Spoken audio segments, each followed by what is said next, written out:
জাতীয় দ্বাদশ সংসদ নির্বাচনের পূর্ব প্রস্তুতির অংশ হিসেবে ঢাকা ১৪ আসনের বিএনপি মনোনয়ন প্রত্যাশী এস.এ. সিদ্দিক সাজুর নির্দেশে আজ বনগাঁও ইউনিয়নে ব্যাপকভাবে নির্বাচনী লিফলেট বিতরণ করা হয়েছে। সাভার থেকে মোহাম্মদ ইমরান মোল্লা জানান, লিফলেট বিতরণ অনুষ্ঠানে উপস্থিত ছিলেন মনোনয়ন প্রার্থীর ছেলে ব্যারিস্টার সৈয়দ এরফান, বনগাঁও ইউনিয়ন বিএনপির সভাপতি মোহাম্মদ আবু সাইদ, সিনিয়র সহসভাপতি তৈয়ব আলী, সাবেক সাংগঠনিক সম্পাদক মঞ্জু মোল্লা এবং সাভার থানা বিএনপির অন্যান্য নেতাকর্মীরা। এলাকার প্রতিষ্ঠিত ব্যক্তিবর্গ উপস্থিত ছিলেন। স্থানীয়দের সঙ্গে কথা বলে জানা গেছে, গত ১৭ বছরে এখানে সামাজিক ও অর্থনৈতিক চাপ নামেনি। এখন তারা আশা করছেন নতুন সরকারের মাধ্যমে অল্প হলেও জীবনের গতি ফিরবে। এক স্থানীয় জনবল জানান, আমরা চাই দুমুঠো ভাত ডাল খেয়ে শান্তিতে বসবাস করতে পারি। বিএনপি এবার সেই দায়িত্ব নিতে পারবে বলে বিশ্বাস করি। বিভিন্ন বক্তা বলেন, বর্তমান পরিস্থিতি মোকাবিলায় বিএনপি প্রগতিশীল ও গরিব বোধশীল নীতিসমূহ বাস্তবায়ন করবে। তারা আশাবাদ ব্যক্ত করেছেন যে দলটি স্থানীয় স্তর থেকে শক্ত ভূমিকা রেখে জনগণের বিশ্বাস অর্জন করবে। অংশগ্রহণকারীরা নির্বাচনী প্রচারণায় সক্রিয়ভাবে মাঠে কাজ করার প্রতিশ্রুতি দিয়েছেন।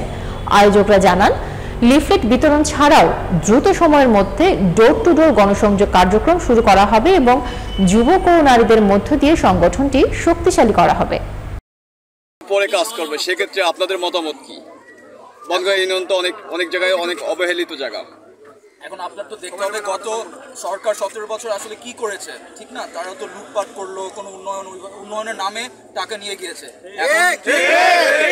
এখন তো আপনার দেখতে হবে যে আগামী ইলেকশনে যে নির্বাচিত যে গভর্নমেন্ট সরকার আসবে, বিএনপি ইনশাল্লাহ আসলে কিন্তু মানুষের জন্যই কাজ করবে, কারণ বিএনপি হচ্ছে মানুষের। বিএনপি কিন্তু সবার সাথেই আছে, বিএনপি সবার সাথে থাকবে এবং বিএনপি বনগাঁও ইউনিয়নের যেসব সমস্যা আছে ওগুলো সব তারা দেখবে, ব্যবস্থা করবে।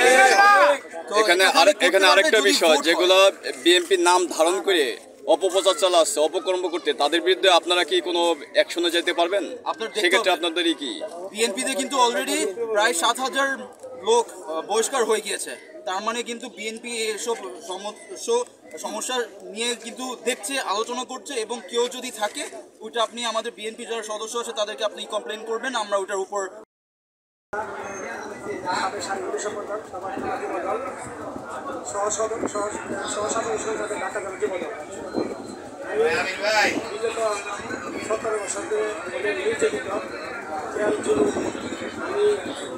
বনগাঁও থেকে আমি যুবদল পক্ষ থেকে সাভার থানা ঢাকা জেলা যুবদল পক্ষ থেকে আমি আমলিকের দুঃশাসনের সময় আমি কোনো থেমে থাকি নাই। আমি আমার রাজনীতি, আমার বনগাঁওয়ের বিএনপি কংগ্রেস সংগঠন যারা আছে তাদের ভিত্তিতে আমি সবসময় এগিয়ে চলছি। আমি কোনো ভয় পেতে পাই নাই, আমি পুলিশ ভয় পাই নাই। আমি কিন্তু কোনো রাজনীতি আমলিক দুঃসময় যারা ক্যাডার বাহিনী তাদেরকেও ভয় পাই নাই। ইনশাল্লাহ আমি আমার প্রতিটা প্রোগ্রামে যারা আমার নেতৃত্বে দেখেছে, আমি প্রত্যেকটা প্রোগ্রামে তাদের সাথে আমি হয়ে গেছি। কোনো ঝড় তুফান কোনো কিছু আমি মানি নাই। যাই হোক, আমি আর কি বলবো, আমার